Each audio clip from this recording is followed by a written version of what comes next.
नमस्कार प्रिय मित्रों, मैं एस्ट्रो आचार्य अवनीश वाजपेयी आपका स्वागत करता हूं आपके अपने YouTube चैनल ज्योतिष से कनमोल पर।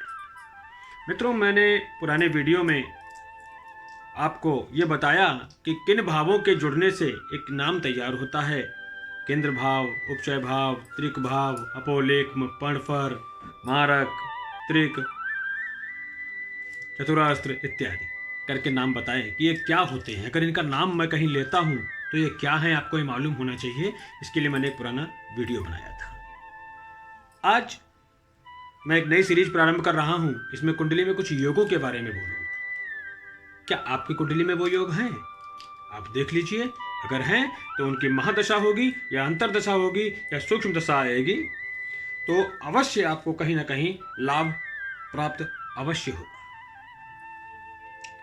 अभी मैं धनाढ्य योगों के बारे में बात करने जा रहा हूं, जिससे व्यक्ति को शीघ्रातिशीघ्र बहुत पैसा मिल जाता है। क्या आपकी कुंडली में है? आप अपनी जन्म लग्न उठाइए और चेक कर लीजिए। मैं 13 पॉइंट बोलूंगा, आपको 13 पॉइंट बताऊंगा जिनमें मैं इन योगों के वर्णन करूंगा। तो पहला पॉइंट है, उठाइए पेन और पेंसिल और शुरू हो जाइए। पहला पॉइंट है कि दशमेश और धनेश अगर केंद्र, जैसा कि पहले वीडियो में बताया है, 1, 4, 7, 10 या त्रिकोण यानी 2 और 9, क्षमा करिएगा 5 और 9, इन भावों का मैंने वर्णन किया है, आप उसको देख लीजिएगा वीडियो को। अगर दशमेश एवं धनेश केंद्र या त्रिकोण भाव में बैठे हों तो मनुष्य बहुत ही जल्दी धनवान बन जाता है। दूसरा पॉइंट लिखिए कि चंद्रमा से आपके जन्म लग्न में जहां भी चंद्रमा बैठा हो, वहां से तीसरे, छठे, 10वें या 11वें स्थान में बृहस्पति, शुक्र और बुध हो तो मनुष्य को शीघ्र ही धनवान बना देते हैं। तीसरा पॉइंट लिखिए कि आपकी कुंडली में 4 ग्रह अगर स्वराशि के हैं, अपनी राशि के हैं, तो आपको धनवान बना देंगे।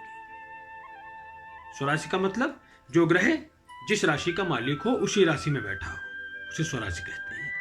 तो वह आपको धनवान बना देते हैं, शीघ्र धनवान बना देते हैं।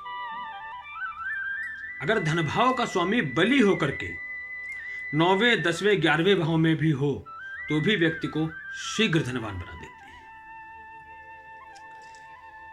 5वें की बात करूं तो धन का स्वामी यानी धन भाव का स्वामी यानी धनेश लग्न में जाए, लग्न भाव का स्वामी लग्नेश धन भाव में चला जाए, परिवर्तन कर ले तो भी व्यक्ति को बहुत धनवान बनाता है और शीघ्र धनवान बनाता है। यह धनवान बनाने के योग तो बता ही रहा हूं, शीघ्रता से धनवान बनाने के योग बता रहा हूं कि यह व्यक्ति जीवन में जल्दी ही शीघ्र ही धन पा जाते हैं। इनको बहुत परिश्रम या बहुत विलंब नहीं होता। केंद्र में शुभ ग्रह हो तो शीघ्रता पूर्वक धन प्राप्त करें। अगर कहा जाए तो केंद्र में अगर शुभ ग्रह बैठे हैं तो आप पूरा केंद्र जो मैंने बताया था 1, 4, 7, 10, अगर इनमें सारे शुभ ग्रह बैठे हुए हैं तो शीघ्रता से व्यक्ति को धन प्राप्त हो जाता है। यदि मीन एवं धनु का बृहस्पति, मीन राशि का, धनु राशि का मतलब स्वराशि का बृहस्पति, मैं कह सकता हूं इस चीज को, और पंचम भाव में चंद्रमा बैठा हो तो निश्चित ही व्यक्ति धनवान होता है। अगला पॉइंट लिखिए कि कन्या राशि में मंगल, शुक्र, राहु और शनि, कन्या राशि में मंगल, शुक्र, राहु और शनि ये चारों ग्रह बैठे हों तो मनुष्य महाधनी होता है। अगर कन्या राशि में मंगल, शुक्र, राहु और शनि ये चारों ग्रह बैठे हों तो महाधनी होता है। नवमेश यानी नवम भाव का स्वामी, धनेश यानी दूसरे भाव का स्वामी, इनका योग अगर केंद्र में हो जाए यानी 1, 4, 7, 10 में हो जाए तो वह जातक बाल्यावस्था में ही धनाढ्य हो जाता है। नवमेश यानी नवमेश को हम भाग्येश भी बोलते हैं। भाग्येश और धनेश का योग या युति या दृष्टि संबंध 1, 4, 7, 10 में हो तो वह जातक बचपन से ही धनाढ्य हो जाएगा। आपने कई लोग देखे होंगे जो जैसे जैसे उनकी किशोरावस्था समाप्त होती है वो पैसे में खेलने लगते हैं। चाहे पिता का धन पाया हो, चाहे कहीं से धन पाया हो, और धनाढ्य हो ही जाते हैं।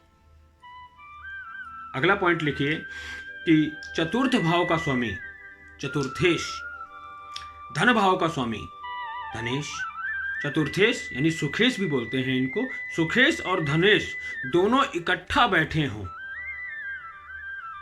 तो जातक को माता के द्वारा दिया हुआ धन प्राप्त होता है। धनेश और लग्नेश तृतीय भाव में बैठे हों तो भाई के द्वारा धन प्राप्त होता है। चतुर्थेश और धनेश यदि दोनों इकट्ठे बैठे हों तो माता का दिया हुआ धन प्राप्त होता है। और धनेश और तृतीयेश, क्षमा करिएगा, धनेश, लग्नेश और तृतीयेश,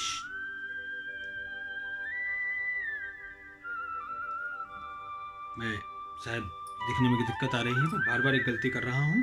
धनेश और लग्नेश अगर तृतीय भाव में बैठे हों, मैं ये कहना चाहता था, में बैठे हों तो भाई के द्वारा धन प्राप्त होने का योग बनता है। अगला पॉइंट लिखिए कि लग्न भाव का स्वामी सब ग्रहों में बलवान होकर, लग्न भाव का स्वामी सब ग्रहों में बलवान होकर केंद्र में बृहस्पति के साथ बैठा हो तो वह व्यक्ति अपने बाहुबल से धन कमाने वाला धनाढ्य होगा। अगर लग्न भाव का स्वामी या लग्न का स्वामी सब ग्रहों में बलवान होकर बृहस्पति के साथ बैठा हो तो वह व्यक्ति अपने बाहुबल से धन अर्जित करने वाला होगा, धनाढ्य होगा। अगर मैं कहूं कि धन स्थान का स्वामी पंचम स्थान के सामने से और पंचम स्थान के कारक से युक्त हो, धन स्थान का स्वामी यानी धनेश पंचम स्थान के सामने से और पंचम के कारक से युक्त हो, दृष्टि हो, तो धन का स्वामी बलवान हो तो जातक पुत्र से धन की प्राप्ति करता है। अगला पॉइंट लिखिए, धनेश सप्तम को देख रहा हो, सप्तम भाव को देख रहा हो, धनेश सप्तम भाव को देख रहा हो, सप्तमेश धन भाव को देख रहा हो पूर्ण दृष्टि से, तो स्त्री द्वारा धन की प्राप्ति होती है। चतुर्थ स्थान में सूर्य है तो पिता के द्वारा धन की प्राप्ति होगी। लाभ भाव के स्वामी की दिशा जिस दिशा में हो, लाभ भाव के स्वामी की दिशा जिस दिशा में हो उस दिशा से धन की प्राप्ति होती है। अब किस राशि से और किस ग्रह से कौन सी दिशा देखी जाती है यह एक वीडियो में बनाकर डाल दूंगा ताकि आप लोगों को यह भी समझने में आसानी रहे। अब मैं अगले बार धन लाभ योग का एक वीडियो लेकर के आऊंगा। तब तक के लिए नमस्कार, हर हर महादेव, शिव शंभू। और मैं चाहूंगा कि आप सभी लोग हमारे इस चैनल को सब्सक्राइब, लाइक और शेयर अवश्य कर दें। जय भोलेनाथ, जय शिव शंभू।